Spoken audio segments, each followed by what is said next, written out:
Gloire au Seigneur.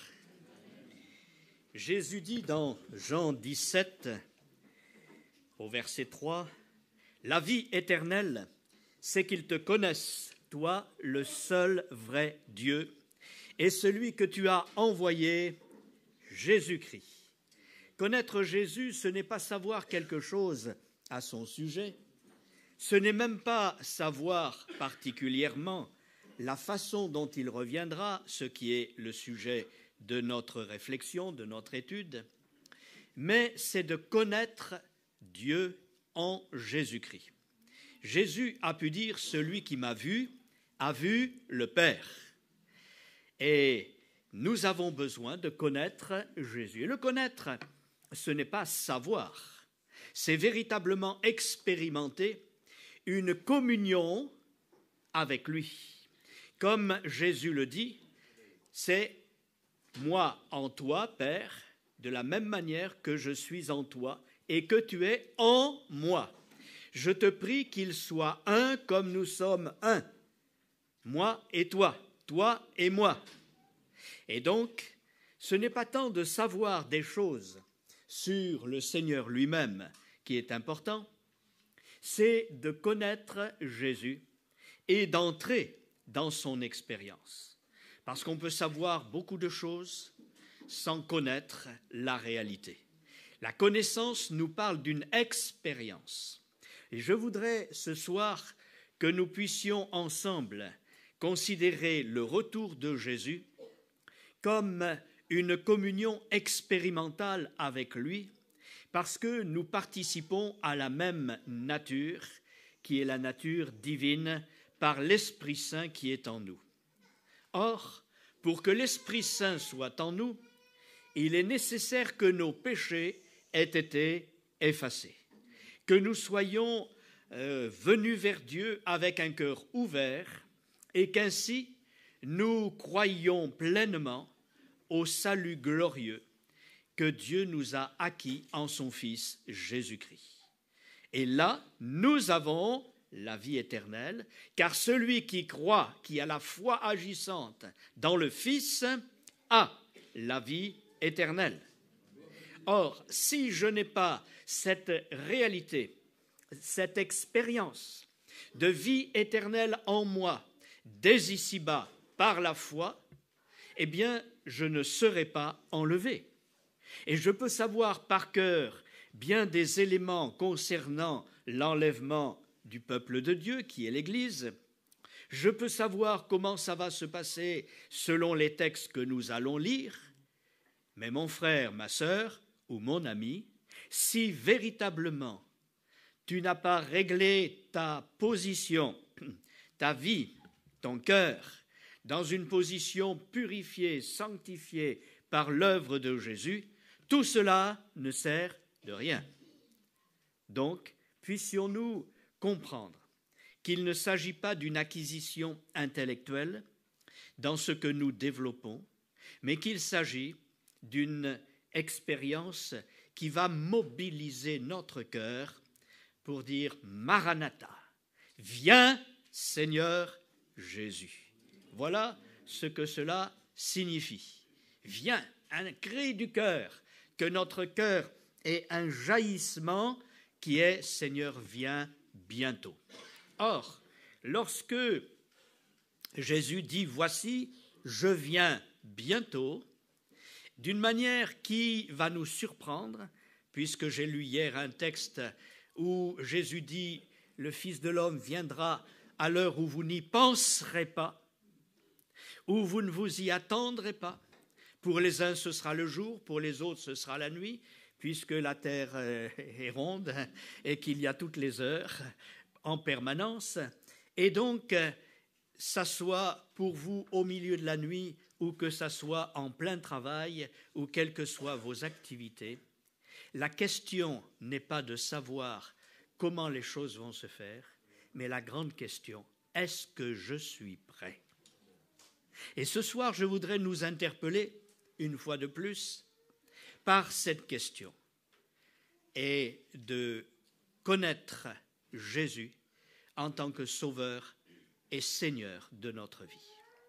Alors, pas de problème qu'ils viennent pour nous le matin, le soir, au milieu du travail, au milieu de quelque activité, au milieu d'un repas ou au milieu des peines et des douleurs, peu importe, je suis prêt.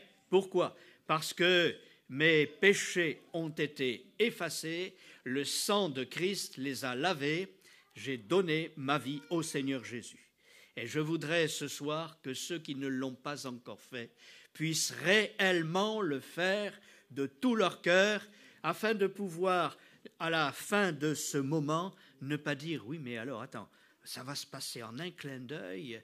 Et je le disais hier, un clin d'œil, un 60e de seconde. On n'a pas le temps de dire « attends, Seigneur, je me prépare, pardonne mes péchés, ceci. » Non, c'est fini. T'es prêt ou t'es pas prêt? C'est maintenant ou rien du tout. C'est aujourd'hui le jour du salut.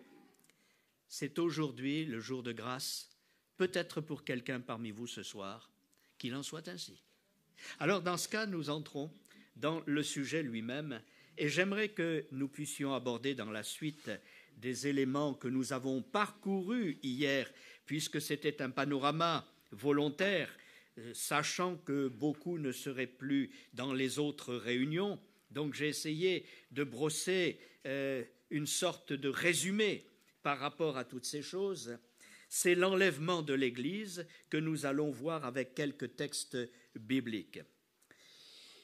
Cet enlèvement est le plus glorieux qui puisse être expérimenté par un grand nombre de personnes à la fois, simultanément, dans le monde entier, instantanément, et quelle que soit l'heure de ces personnes dans leurs activités, eh bien, ces personnes seront transmuées, changées de nature et s'élèveront de la même manière que Jésus est monté et s'est élevé pour aller rencontrer, remonter au ciel et paraître devant le trône de Dieu pour être notre avocat.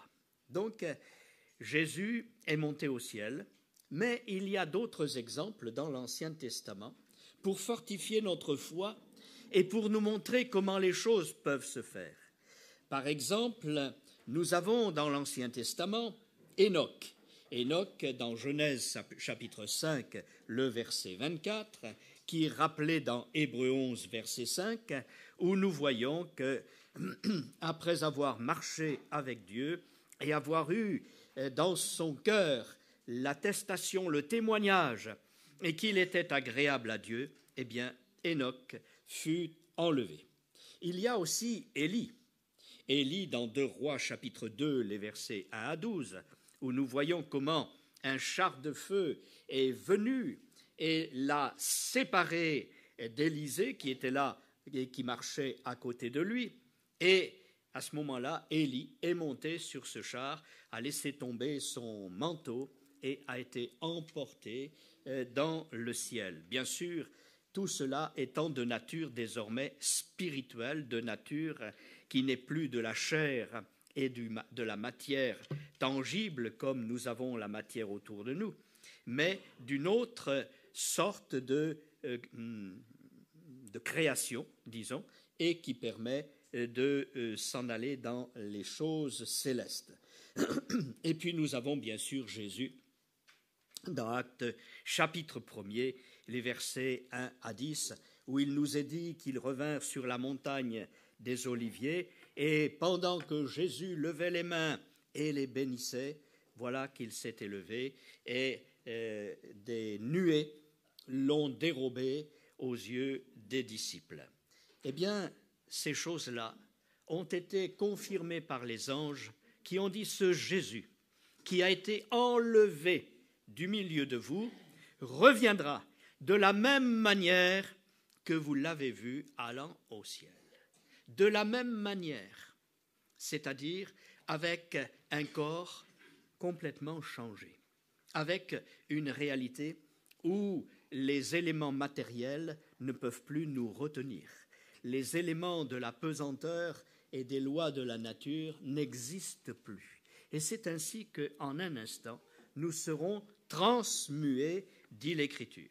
Alors, Le texte de base expliquant cet événement se trouve dans 1 Thessaloniciens au chapitre 4, les versets 15 à 17. On peut peut-être le lire parce que plusieurs n'ont pas forcément leur Bible. 1 Thessaloniciens 4,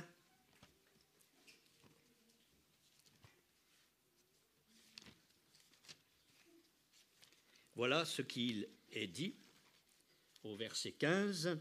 « Voici en effet ce que nous vous déclarons d'après la parole du Seigneur. Nous les vivants, restés pour l'avènement du Seigneur, nous ne devancerons pas ceux qui sont morts ou ceux qui sont décédés. Car le Seigneur lui-même, a un signal donné à la voix d'un archange, au son de la trompette de Dieu, descendra du ciel, et les morts en Christ ressusciteront premièrement. Ensuite, nous les vivants qui serons restés, nous serons tous ensemble enlevés avec eux sur les nuées à la rencontre du Seigneur dans les airs. Et ainsi nous serons toujours avec le Seigneur. » Voilà comment les choses vont se faire. Vous êtes là au volant de votre voiture, vous êtes là dans un bus, vous êtes là à votre bureau, vous êtes là peut-être dans le lit, vous êtes là peut-être en train de marcher dans la rue, et voilà que d'un seul coup, hop, il ne reste plus qu'à votre place une paire de chaussures, quelques vêtements qui se froissent, et il n'y a plus rien, vous n'êtes plus là. Au même moment, dans le monde entier, des millions de personnes vont disparaître. Imaginez les journaux le lendemain. Imaginez les médias. Imaginez les familles courant partout. Mon fils, où est mon fils? On a kidnappé mon fils. Mon épouse, elle a disparu. Eh oui, mais toi, tu es toujours là. Pourquoi? Parce que de deux qui sont dans le même lit, l'un sera pris, dit Jésus, et l'autre laissé. De deux femmes qui moudront à la meule, donc on est là le soir dans le travail, et le travail de préparation des repas. L'une sera prise, l'autre laissée. De deux qui sont à labourer le champ, eh bien l'un sera pris, l'autre laissé. Ce n'est pas systématique, peut-être les deux seront pris ensemble, mais l'un peut être prêt et l'autre ne l'est pas. Et de deux ou X qui sont dans une salle comme celle-ci, un certain nombre, à l'instant, disparaîtra et d'autres resteront là, tout effarés, en train de dire dans l'église, mais où sont-ils? Où sont-ils? Il n'y a plus que la chemise, le pantalon, les chaussures, la veste, la Bible et des yeux pour pleurer. Et des yeux pour pleurer. Alors, savoir est une chose. Expérimenter, vous vous rendez compte que c'est une autre chose. Être prêt. Si nous n'avons pas cette motivation, je ferme ma Bible, je m'en vais et je n'ai plus rien à vous dire. Parce que toute notre connaissance serait vaine s'il n'y a pas une préparation de nos cœurs par l'œuvre du Seigneur Jésus, par notre vie donnée au Seigneur Jésus. Alors là, même si nous sommes ignorants des méthodes selon lesquelles nous allons être transmués, transformation de la matière selon ce que Dieu a le pouvoir de s'assujettir toutes choses, nous dit l'Écriture, eh bien, même si nous ne savons pas comment ça se passe, E égale MC2 et compagnie, et toutes les lois de la science, eh bien, l'essentiel, c'est que nous soyons partis. L'essentiel, c'est donc que nous soyons prêts. Et c'est le but de tels rassemblements. Voyons d'après ce texte ce qu'il est dit, au signal donné par Dieu. Il y a d'autres textes dans 1 Corinthiens 15, 52 qui nous répètent exactement les mêmes choses. Au son de la trompette de Dieu, à la voix d'un archange, voilà, le Seigneur viendra, descendra du ciel, et il prendra ceux qui lui appartiennent. Jésus lui-même descendra du ciel, et j'ai cité tout à l'heure Acte 1, 11, qui est en fait cette annonce. Il reviendra de la même manière que vous l'avez vu, allant au ciel. Et 1 Thessaloniciens 4, 16, que j'ai annoncé, le Seigneur lui-même a un signal donné. Ce n'est pas lui qui donnera le signal, c'est le Père. Et la voix d'un archange, au son de la trompette de Dieu, descendra du ciel, et alors les morts en Christ ressusciteront premièrement. Tous ceux qui, de génération en génération, ont marché avec le Seigneur, ont donné leur vie, eh bien, ceux-là ressusciteront. Et Paul explique comment. Ce n'est pas notre corps charnel du moment de la mort, puisqu'il a été dissous, brûlé, mangé par les poissons pour des millions de gens, malheureusement, pour d'autres complètement consumé, disparu, éparpillé. C'est donc pas ce corps mortel lui-même. Et Paul l'explique clairement en disant ce n'est pas le corps qui est semé, c'est autre chose qui pousse. Mais au même endroit, c'est pourquoi la mer rendra tous les morts qui sont en elle. Ça repartira d'où ça a été interrompu, de l'endroit où l'individu est mort, où il a été enterré, où il a été détruit dans son corps.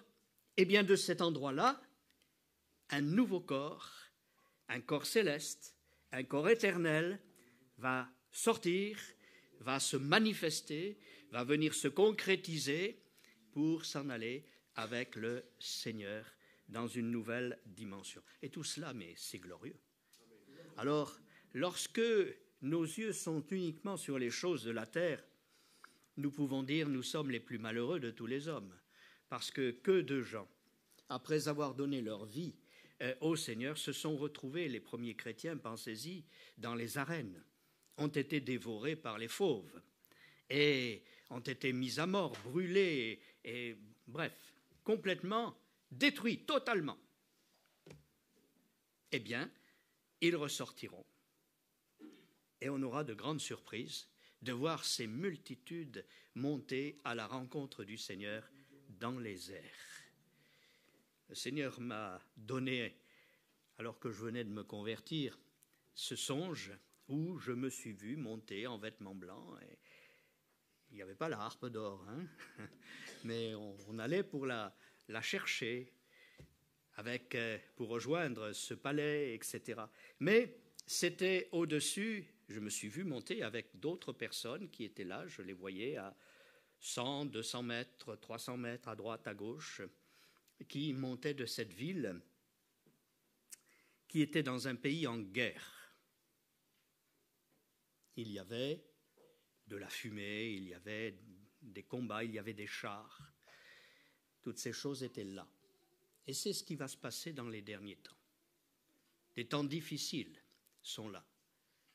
Est-ce que nous sommes prêts pour qu'au moment où Jésus reviendra, où la trompette sonnera, nous puissions sentir cet appel, cette attirance, cette attraction extraordinaire pour quitter cette terre, ce désert.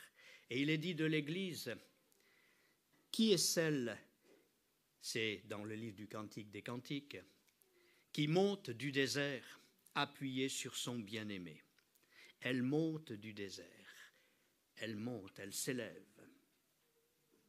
Eh bien, l'Église sera effectivement enlevée de cette façon-là. Es-tu prêt? Voilà la question. As-tu fait la paix avec Dieu? Jésus est-il ton sauveur? Jésus est-il ton Seigneur? Ou n'as-tu qu'une connaissance intellectuelle des choses de la Bible? Alors, c'est le moment de dire, Seigneur, pardonne mes péchés. Prépare mon cœur et conduis-moi à être prêt au moment de cet avènement. Les morts en Christ, il en est question dans 1 Corinthiens 15, 22, 23, 1 Thessaloniciens, encore je répète, 4, les versets 13 à 16, Apocalypse 20, verset 6. Les chrétiens réels, eh oui, parce qu'on peut avoir une étiquette. on peut avoir une étiquette, mais ce n'est pas une réalité. Les chrétiens réels, vivant sur terre, seront changés, transmués et enlevés. Comme tous meurent en Adam, aussi tous revivront en Christ, mais chacun en son rang, Christ comme prémisse, puis ceux qui appartiennent à Christ lors de son avènement. Alors 1 Corinthiens 15, 22, 23 nous cite ces réalités.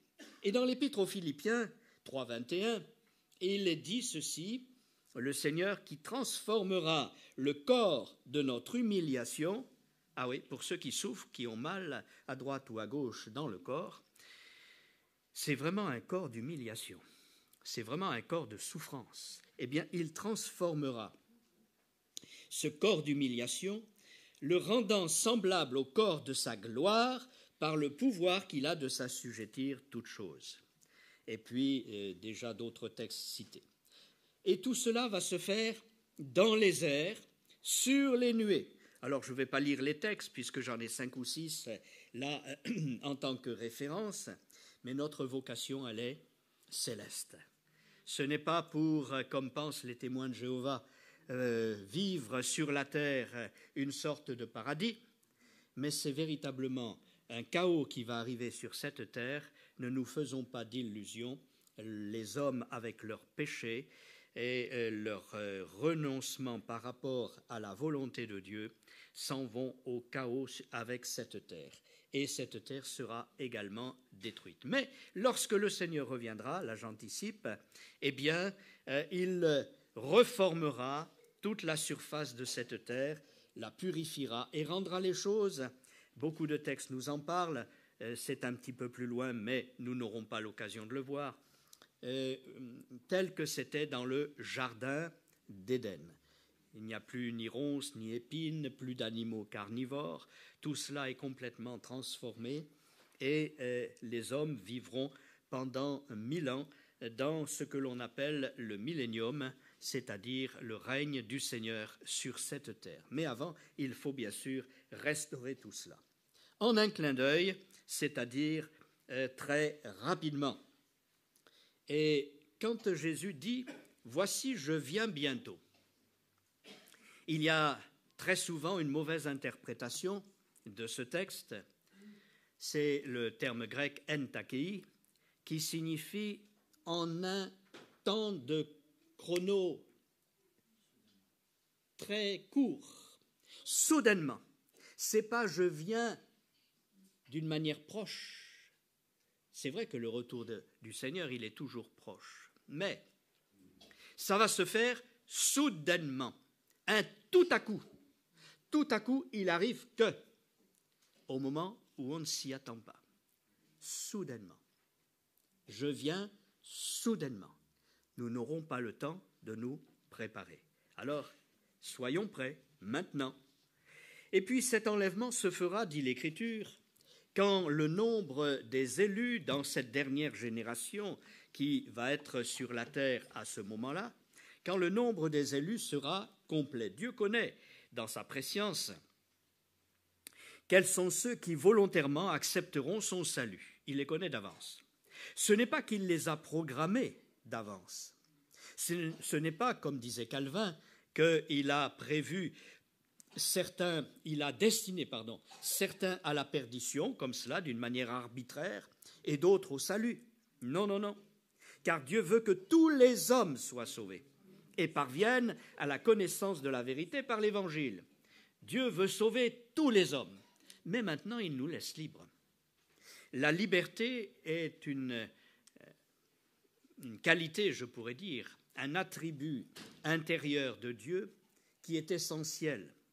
Et Dieu veut rendre les hommes participants exactement de ce qu'il est lui-même.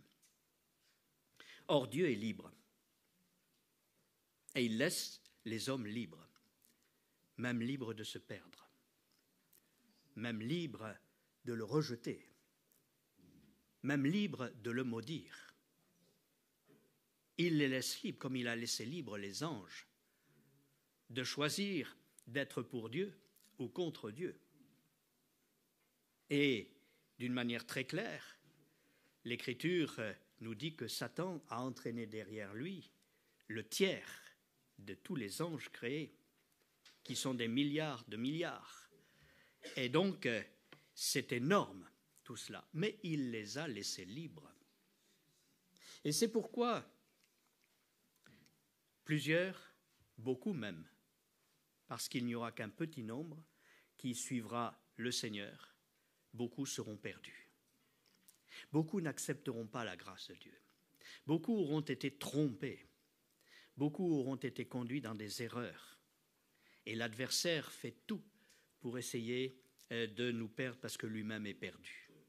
Donc, il est nécessaire que nos cœurs puissent crier vers Dieu. Seigneur, je t'en prie, révèle-toi à moi. Ô Dieu, si tu existes. Je pense à quelqu'un qui m'a donné son témoignage dans ce domaine. Il était assis à côté de moi. Nous préparions une réunion ensemble. Et il me saisit le bras et me dit, frère, j'aime le Seigneur. Oui, mais avant, c'était un athée, virulent. Il ne croyait rien. Il dit, tout ça, c'est de la foutaise, ça n'existe pas. Et puis, quand le Seigneur l'a touché, il s'est retrouvé là, devant l'estrade, à genoux, en pleurs, les bras ouverts, en disant, Seigneur, je crois, tu es merveilleux.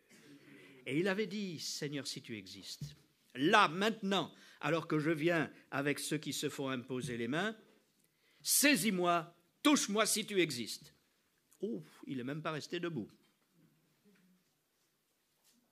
Le Seigneur l'a plaqué. Et il a vu la puissance de Dieu. Et sa vie a été changée. Son épouse, qui avait fait 3 séjours en asile psychiatrique, a été entièrement guérie et est devenue un modèle de sagesse et d'équilibre dans cette assemblée où elle dirigeait l'école du dimanche. Ce sont des choses belles et glorieuses que Dieu fait. Et quand bien même il y aurait quelqu'un éloigné de Dieu, perdu dans le plus profond des abîmes intellectuels, moraux, physiques même, le Seigneur ira le chercher là où il est, si, dans son cœur, cet homme, cette femme, s'écrie, Seigneur, je t'en prie, révèle-toi à moi. Ô Dieu, si tu existes, même ce si tu existes, hein, l'agnostique, peut-être oui, peut-être non, je ne sais pas. Est-ce que Dieu existe? Est-ce qu'il n'existe pas? Et pourtant, l'Écriture nous dit que Dieu a mis dans le cœur de tout homme la pensée de l'éternité. Or, nous avons un témoignage de l'esprit dans notre esprit humain. Et à partir de ce petit témoignage, cette petite flamme, si nous disons, ben oui, Seigneur, révèle-toi, comme un jour je l'ai dit au Seigneur, alors il a manifesté sa grâce, il a manifesté sa puissance, il a manifesté ses miracles, il a manifesté la délivrance, il a manifesté la résurrection. Alléluia. Et bien, il peut le faire pour vous. Alors, ne pensons pas que certains sont élus et d'autres pas élus. Mais Dieu sait quels sont ceux qui se donneront à lui. Parce que Dieu est hors du temps et hors de l'espace. L'univers entier est comme un petit ballon dans ses mains. Il est au-dessus de tout cela. Il n'a pas de corps. Et donc, il voit tout au présent. Pour Dieu, tout est présent. Le jour de la création, comme le jour de la destruction de ce cosmos, tout est là avec cette parenthèse de l'humanité. Et tous ceux qui composent cette humanité sont prévus dans le plan de Dieu. Et donc, il va tout mettre en œuvre pour attirer chacun à son salut. Dieu connaît, dans sa prescience, quels sont ceux qui volontairement accepteront son salut. Cependant, la bonne nouvelle doit être annoncée à toute créature parmi les nations. Ce n'est pas à dire que tous les païens se convertiront, mais tous, d'une manière ou d'une autre, doivent entendre le message de la grâce. Et c'est pourquoi il y a des prédicateurs, c'est pourquoi il y a eu des missionnaires, c'est pourquoi il y a des gens qui sont envoyés, et toute l'Église est envoyée. Allez par tout le monde, prêcher la bonne nouvelle à toute la création. Voilà ce que le Seigneur désire, jusqu'aux extrémités de la terre, afin que ceux qui veulent accepter parmi les nations entrent dans la grâce de Dieu. Vous lirez cela dans Romains 11, 25. Nous pouvons hâter ce jour en témoignant. C'est ce que nous dit Pierre dans sa deuxième épître, au chapitre 3, verset 12. Nous pouvons hâter le retour du Seigneur. Vous allez dire, mais comment? Il est déjà arrêté. Oui, mais il est arrêté dans sa prescience, dans sa préconnaissance. Il sait à quel moment. Et il a tenu compte, vous savez de quoi? De ma fidélité ou de mon infidélité. Il a tenu compte de mon courage à témoigner ou à me taire. Il a tenu compte de ce que chacun va faire ou dire.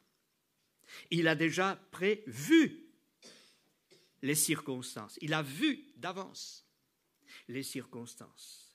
Et donc, comme il a vu jusqu'au dernier bébé qui naîtra pendant le millénium, c'est-à-dire le dernier être humain qui viendra à la vie, eh bien, il sait d'avance à quel moment tout doit finir. Et pour le retour de Jésus, c'est pourquoi Jésus dit « Nul ne le sait, seul le Père le sait, parce qu'il est au-dessus de tout temps et de tout espace et de toute création. » D'accord? Et là, lui seul sait à quel moment il faut lancer le top pour l'enlèvement de ceux qui appartiennent au Seigneur. Alors, ne cherchons pas, même dans les textes bibliques, même dans des paroles de Jésus, ce qui peut être ce temps. Et Jésus dit, ce n'est pas à vous de savoir le temps que le Seigneur a prévu d'avance, de sa propre autorité, mais c'est à vous d'être prêts et d'aller, vous allez recevoir une puissance, le Saint-Esprit, et vous serez mes témoins. Pourquoi? Pour que le plus grand nombre puisse entrer dans ces choses-là. Maintenant, pour être enlevé, l'Écriture nous dit que ce sont les vainqueurs qui forment l'épouse de Christ, c'est-à-dire des gens qui ont dépassé toutes les difficultés de leur vie et qui sont vainqueurs selon ce que le livre de l'Apocalypse nous cite dans ses premiers passages, lorsqu'il nous est dit « celui qui vaincra, celui qui vaincra, celui qui vaincra » pour les lettres de l'Apocalypse. Eh bien, être vainqueur en Jésus-Christ, c'est réaliser que ce n'est plus nous qui vivons, mais c'est Christ qui vit en nous. Et lui, il est le vainqueur. Christ est vainqueur. Et si Christ vit en toi, je répète, Galates 2:20, ce n'est plus moi qui vis, c'est Christ qui vit en moi. Je suis vainqueur. Et mieux même, il est le triomphateur de toutes les œuvres, de toutes les puissances des ténèbres. Le Fils de l'homme a paru pour détruire le péché. Et dans Colossiens 2:15, il nous est dit qu'à la croix, il a triomphé des puissances des ténèbres. Il les a livrées en spectacle. Il a triomphé d'elles par la croix. Eh bien, savoir que Christ, en moi, a triomphé de toutes mes difficultés me rend vainqueur. Ce soir, es-tu un vainqueur ou un vaincu? Ah, grande question. Ce soir, est-ce que ta vie est en Christ et Christ dans ta vie? Est-ce que tu es caché avec Christ en Dieu, dit l'Écriture? Je ne cite que des versets. Nous sommes cachés. Notre vie est cachée avec Christ en Dieu. Nous sommes assis à la droite du trône de Dieu, en Jésus-Christ, au-dessus de toute domination. Il y a peut-être des dominations sur ta vie. Eh bien, déclare ta victoire, plutôt la victoire de Jésus, pour toi, auprès du Seigneur, et vis ta vie de vainqueur. Alléluia! Ah, arrêtons de baisser toujours les yeux, de regarder le bout de nos chaussures et d'être là. Aïe, aïe, aïe, ma mère. Hein? Ah non, non. On n'est pas en train de faire des flamencos. Hein? Vous comprenez ce que je veux dire? Je parle pour certains ici. Voilà. Donc, cessons de nous plaindre, mais de dire merci Seigneur pour ta victoire. Merci pour le triomphe de Jésus. Et l'Écriture nous dit, c'est une version de l'Épître aux Éphésiens, que Christ triomphe toujours de nous par la croix. Et il nous rend triomphants également en lui, et il nous entraîne dans son char triomphal, sur son char triomphal. Et les ennemis sont traînés derrière. Ils sont vaincus. Jésus nous rend participants de son triomphe. Et ce sont ceux-là qui s'en iront, pas les autres. Pourquoi? Parce que les autres auront besoin d'apprendre à obéir. Mais pourtant, Seigneur, j'ai cru. Oui, mais tu as vécu comme si je n'existais pas. Tu as vécu comme si je n'étais pas ton Seigneur. Tu as fait ce que tu as voulu, quand tu as voulu, comme tu as voulu. Et tu as mené ta vie selon tes idées personnelles. Et à chaque fois que j'ai voulu te reprendre, tu as dit « Oh Seigneur, après tout, tu ne nous demandes pas tout ça. Hein? Voilà. J'ai cru en toi, tu m'as sauvé. » Oui. D'accord. Ton nom est inscrit dans le livre de vie, mais es-tu un vainqueur? Ou est-ce que tu vis comme un simple païen? C'est une réflexion, et là, seul notre cœur peut répondre pour notre part. Maintenant, je ne vais pas rentrer dans des détails que j'ai sous les yeux par rapport à ceux qui resteront, mais l'Écriture nous montre qu'après l'enlèvement de l'Église même, l'Écriture nous montre qu'un évangile sera encore annoncé aux hommes de toute nation, de tout peuple, de toute tribu, de toute langue, Apocalypse 14, les versets 6 et 7, par des anges. Vous allez dire, mais pourquoi annoncer l'Évangile, puisque ceux qui doivent être sauvés sont déjà partis? Non, non. Les vainqueurs, l'épouse, sont déjà partis. D'accord? Et des anges vont annoncer la réalité, un évangile éternel qui est une bonne nouvelle, croit en Dieu et ne porte pas la marque de l'Antichrist, ni le nombre de son nom. Vous avez eu les textes, je suppose, par derrière sur la projection. Et donc, dans ces choses, nous devons savoir que le Seigneur, jusqu'au bout, veut sauver le plus grand nombre possible d'âmes. Alléluia. Il désire que tous même soient sauvés, mais ce ne sera pas le cas. Et ils formeront ensuite une part des brebis à qui Jésus dira « Venez, bénis de mon Père ». Mais ces derniers ne feront pas partie de l'épouse, laquelle aura déjà été enlevée quand les anges accompliront leur mission sur cette terre. Et puis il y a aussi les 2 témoins qui vont paraître à Jérusalem et qui vont manifester les œuvres que Moïse et Élie ont manifestées. C'est pourquoi on pense que ce seront Moïse et Élie qui reviendront et donneront le témoignage divin. Alors maintenant, quelque chose qui est une question souvent posée.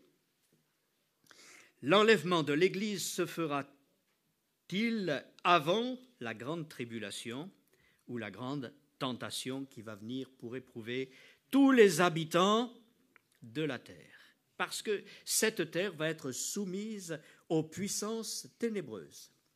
Et le puits de l'abîme, dit l'Écriture, sera ouvert et la multitude de démons, c'est-à-dire d'anges déchus, qui depuis leur chute a été retenue dans le puits de l'abîme, parce qu'il n'y en a qu'une partie seulement, peu importe la proportion, qui agit sur cette terre.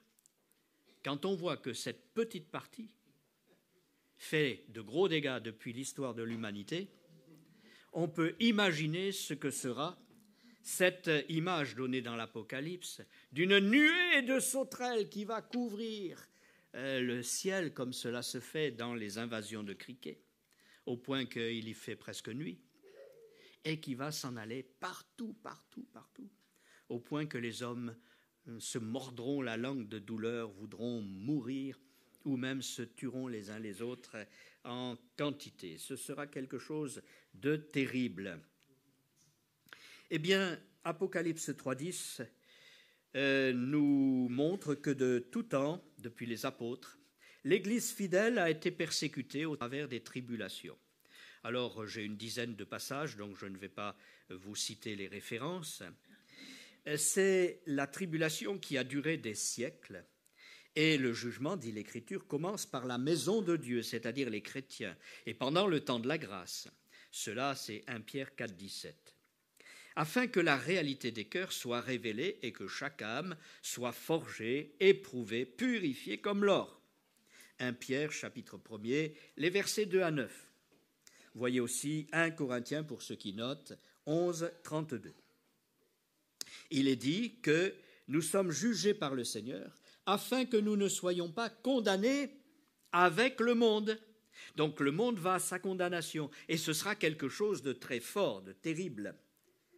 De plus, les jugements de Dieu sur ce monde, exercés par des phénomènes naturels ou politiques, les phénomènes politiques, ce sont les guerres, eh bien, commencent à arriver progressivement et ont toujours eu lieu, mais de plus en plus graves, de plus en plus importants et touchant de plus en plus de monde. Et bien sûr, il y a eu les guerres mondiales, etc., et ce n'est pas fini. Donc, au travers de tous ces événements politiques, les chrétiens eux-mêmes sont persécutés, on pourra dire. Et il y a environ 40 pays, plus d'une quarantaine maintenant, dans le monde, où les chrétiens sont simplement mis à mort parce qu'ils croient, tout simplement. Ils sont croyants. Ou avec toutes sortes d'autres persécutions politiques, administratives, financières, sociales, etc., qui existent dans le monde. Alors, on pourra dire que tout cela, c'est une grande persécution. Mais ce n'est pas la persécution finale de l'Antichrist qui ne se fera qu'au moment où la colère de l'agneau sera manifestée sur tous les habitants de la terre après l'enlèvement de l'Église. Je répète, après l'enlèvement de l'Église, parce que ce déferlement de puissances mauvaises et de jugements politiques avec une guerre mondiale qui va détruire la moitié des habitants de la terre, eh bien ce jugement va se faire sous le régime, sous la domination de l'Antichrist, où toutes les nations seront poussées à la guerre pour venir anéantir le peuple d'Israël et tous ceux qui représentent Dieu, puisque l'Antichrist lui-même viendra pour se faire adorer comme Dieu. Et quiconque ne se prosternera pas devant lui sera mis à mort, comme on en a des exemples dans l'histoire d'Israël et avec Daniel et ces choses-là. Donc, il y a des éléments qui doivent arriver, mais là, l'Église, l'épouse, n'a pas à craindre la colère de l'agneau ou la grande tribulation dont il est question, alors Apocalypse 6, 16 et Romains 2, les versets 9 à 11, ou encore appelée la grande tentation, Apocalypse 2, 22. Elle en sera gardée parce qu'il nous est dit dans Apocalypse 3, 10, « Puisque tu as gardé la parole de la persévérance en moi, moi aussi je te garderai de l'heure de l'épreuve qui va venir sur la terre. » Alors, un second a mal traduit. Et nous avons dans Apocalypse 3, nous avons dans la version second, je te garderai à l'heure de la tentation qui va venir. Je ne sais pas ce que vous avez comme version ici. Voilà, c'est second. À l'heure, voyez. Ce n'est pas une bonne traduction, parce que c'est ek oros, c'est-à-dire en dehors de l'heure. Ek, en dehors de. Et toutes les autres versions traduisent « Je te garderai de l'heure de la tentation ». Je te garderai en dehors de l'heure de la tentation. Malheureusement, comme c'est la version la plus répandue, beaucoup disent « je te garderai aussi à l'heure de la tentation ». Donc on dit « mais l'Église sera toujours là alors ?» Non, non, non, non, non. Il faut que ça soit bien clair. Et je sais que c'est une question cruciale pour beaucoup qui l'ont tellement posée, reposée et reposée, eh bien que vous sachiez que l'épouse sera enlevée. Bon, Darby et les autres versions, bien sûr, disent « je te garderai à l'heure de la tentation » et le grec dit « hors de l'heure ». L'Église sera donc enlevée avant l'épreuve de la grande tentation qui va se déchaîner sur le monde impie dans la deuxième moitié du règne de l'Antéchrist, de l'Antichrist. C'est les deux en même temps. Il vient avant et il est contre.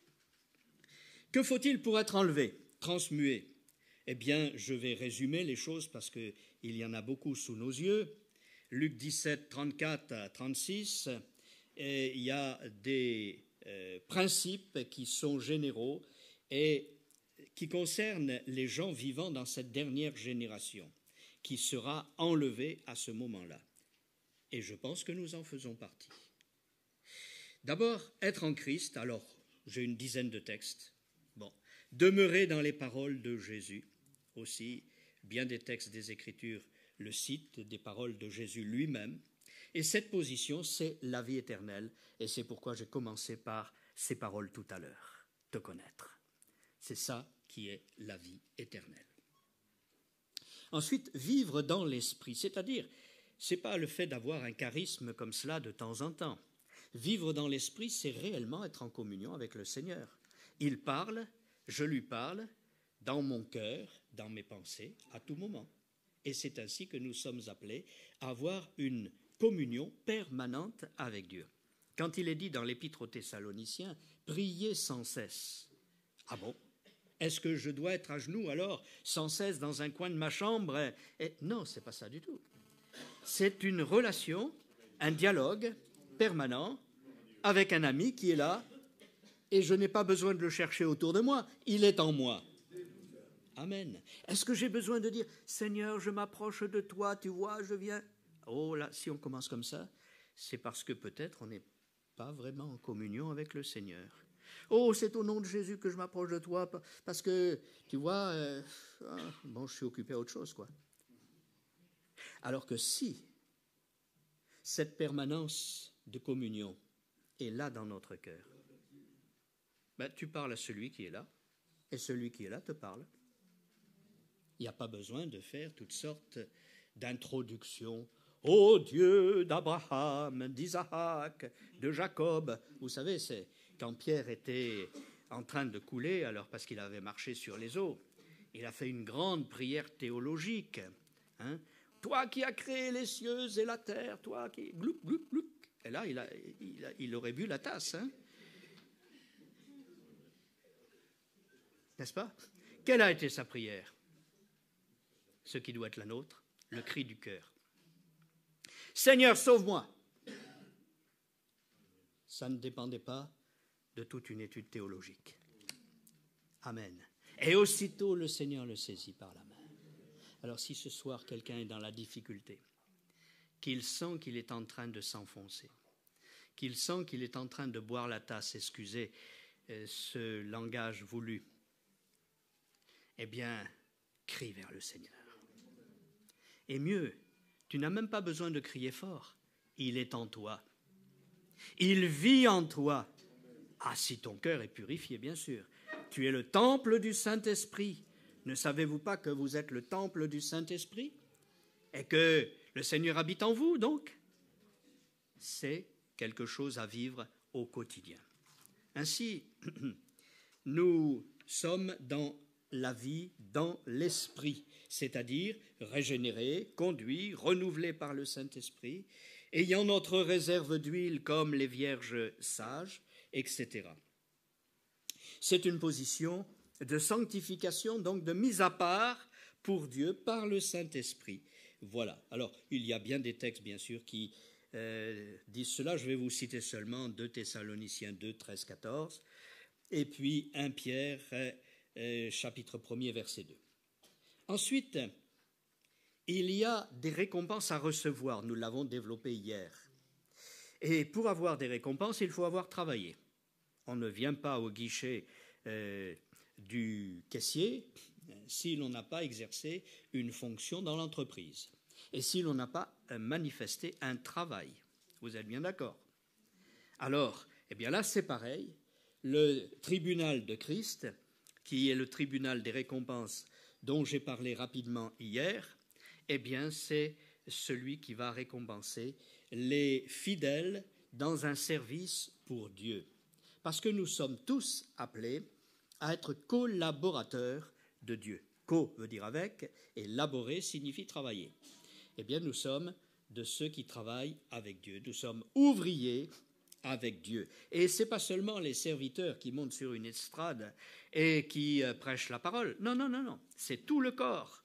Hein? Sinon, quelque part, s'il n'y a qu'une partie de mon corps qui travaille et que l'autre reste ballant, j'ai une hémiplégie ou une tétraplégie ou tout ce que vous voulez. Mais le corps n'est pas en action. Alors, est-ce que le corps de Christ, dans chacun de nous, est en action jusque dans les plus petits membres? Est-ce que nous sommes complémentaires les uns des autres pour dire « Seigneur, je t'en prie, que je ne sois pas comme un rameau stérile, que je ne sois pas comme un arbre sec, mais que je porte du fruit en son temps ». Et l'Écriture nous montre que le modèle que Dieu attend, c'est un arbre qui porte son fruit chaque mois. Il n'y a pas de saison pour porter du fruit.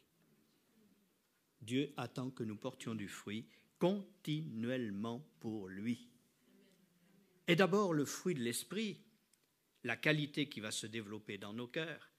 Le fruit de l'esprit, c'est l'amour, la joie, la paix, la bonté, la bénignité, la fidélité, la douceur, la tempérance. Voilà. Et en tout, il y en a 9. Et dans toutes ces choses, ça commence par l'amour. L'amour, la joie, la paix. Puis, ce que l'amour va engendrer, la bonté, la bénignité, c'est-à-dire le fait de dire « c'est pas grave, on passe, je pardonne ». La fidélité, la douceur, je l'ai omis dans ma citation tout à l'heure, c'est pourquoi je me reprends.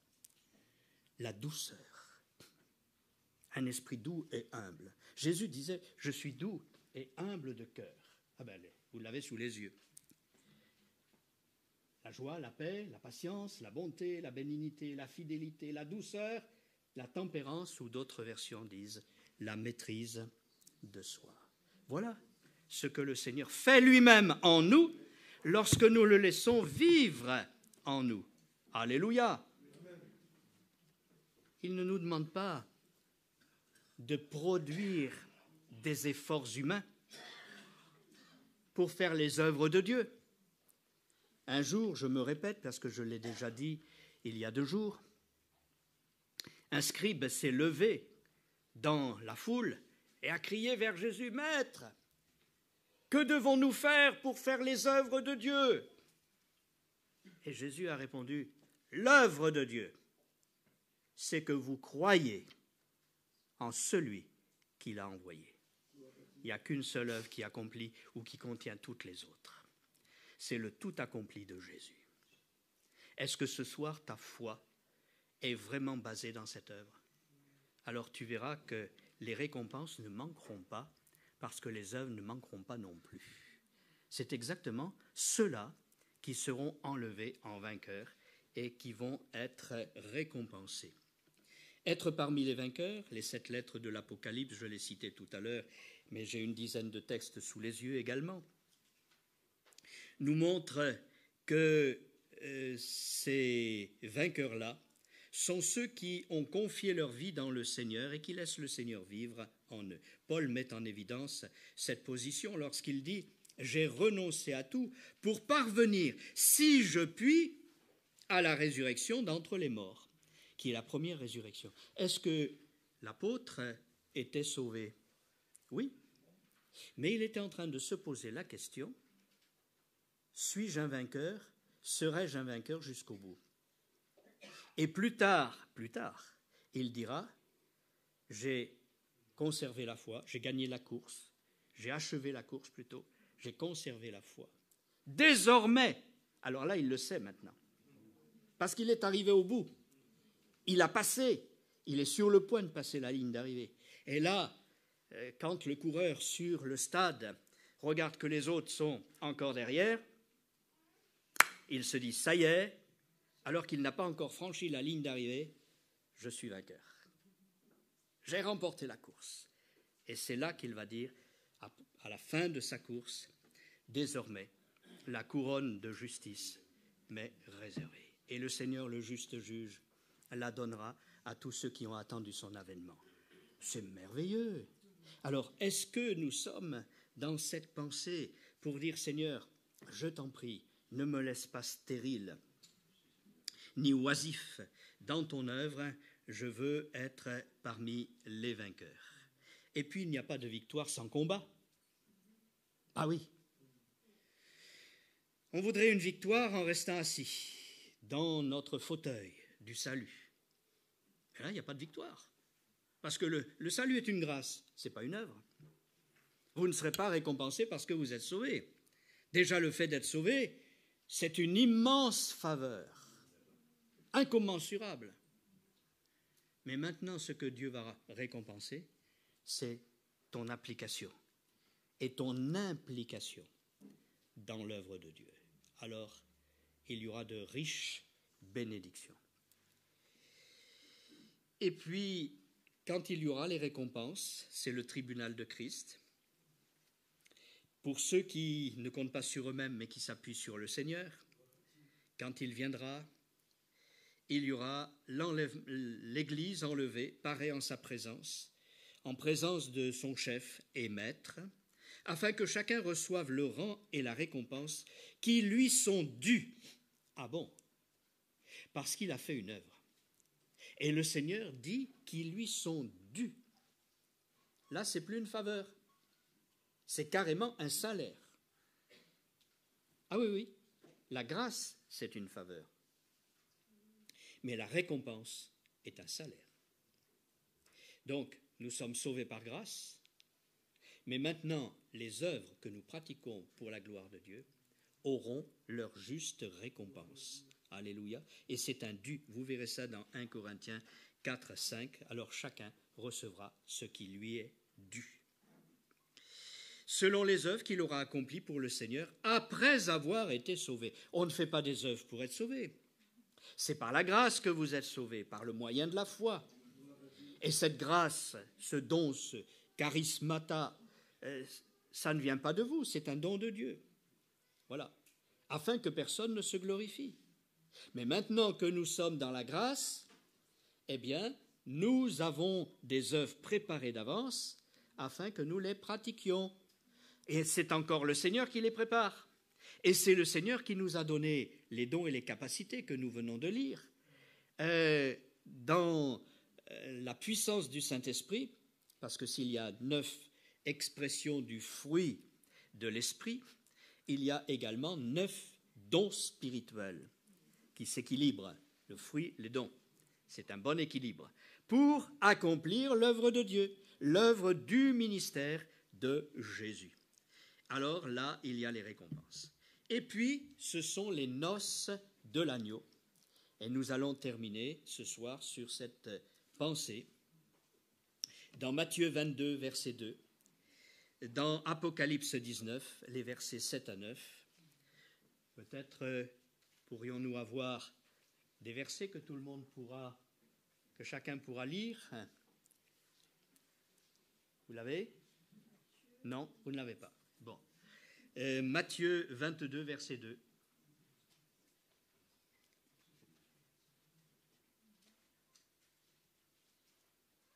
Oui, et après c'est la suite, bien sûr.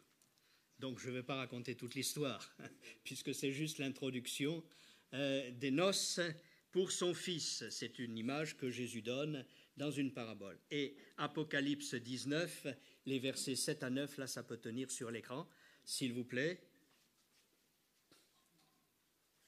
Voilà, réjouissons-nous et soyons dans l'allégresse et donnons-lui gloire, car les noces de l'agneau sont venues, et son épouse, qui est l'Église, s'est préparée, et il lui a été donné de se revêtir d'un fin lin éclatant et pur, car le fin lin, ce sont les œuvres justes des saints, ces œuvres que Dieu a préparées d'avance pour chacun d'entre nous.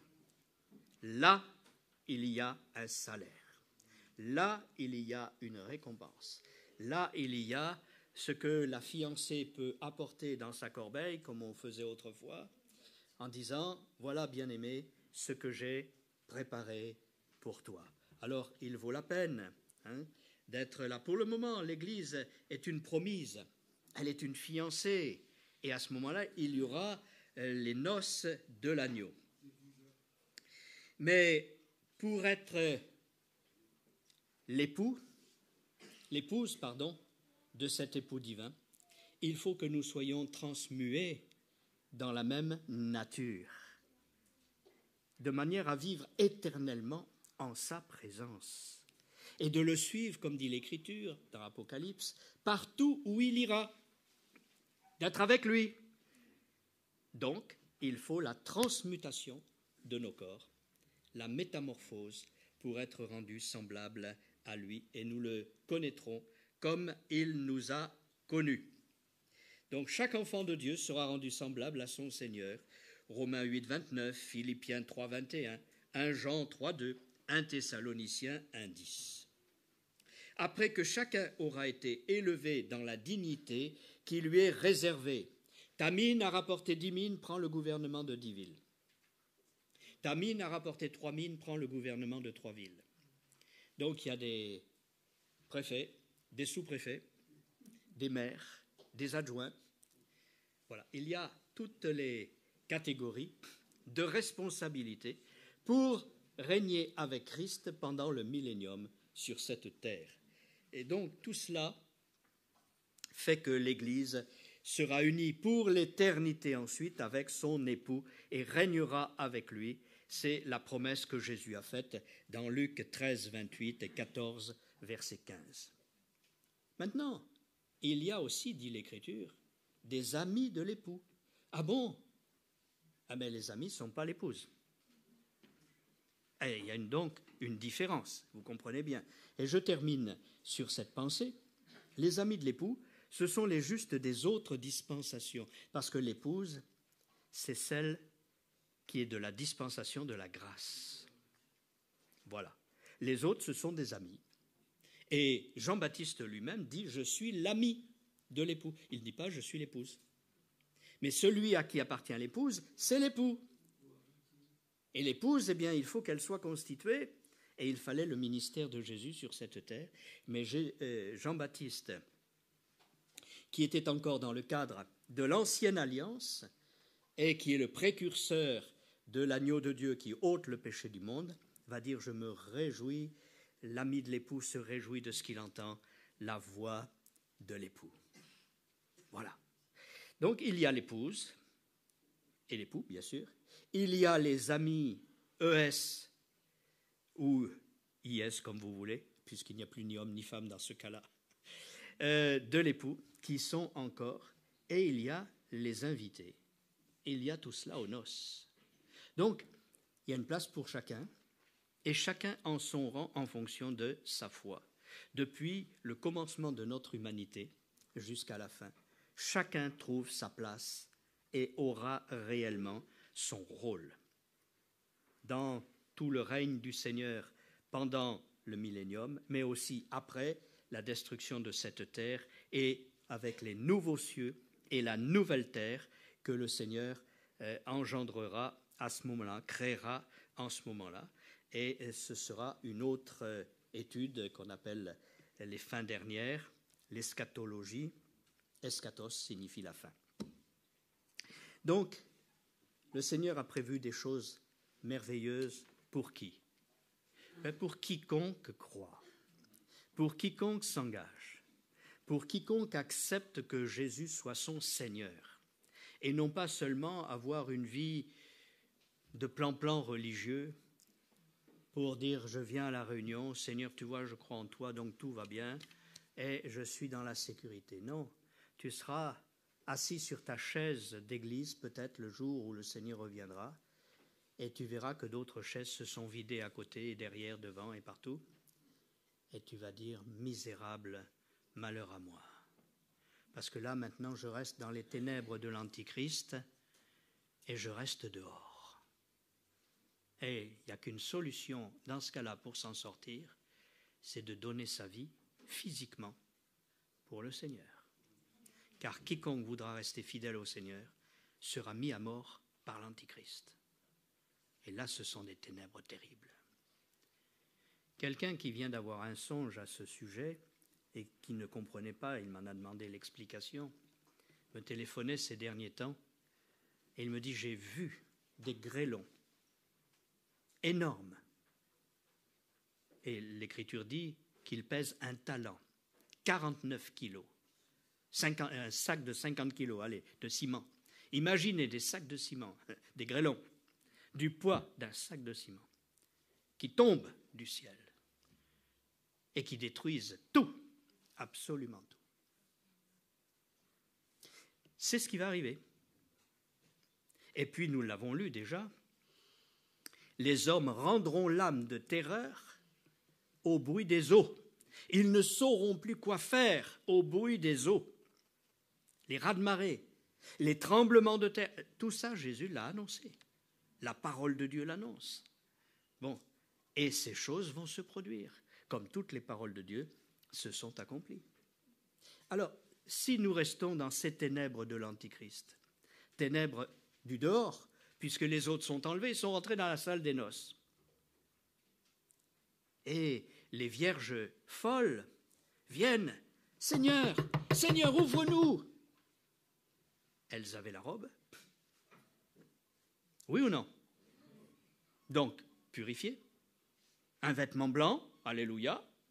Ah oui, mais c'est la réalité spirituelle. Est-ce que tu as la robe de noces? Elles avaient la robe, elles avaient la lampe.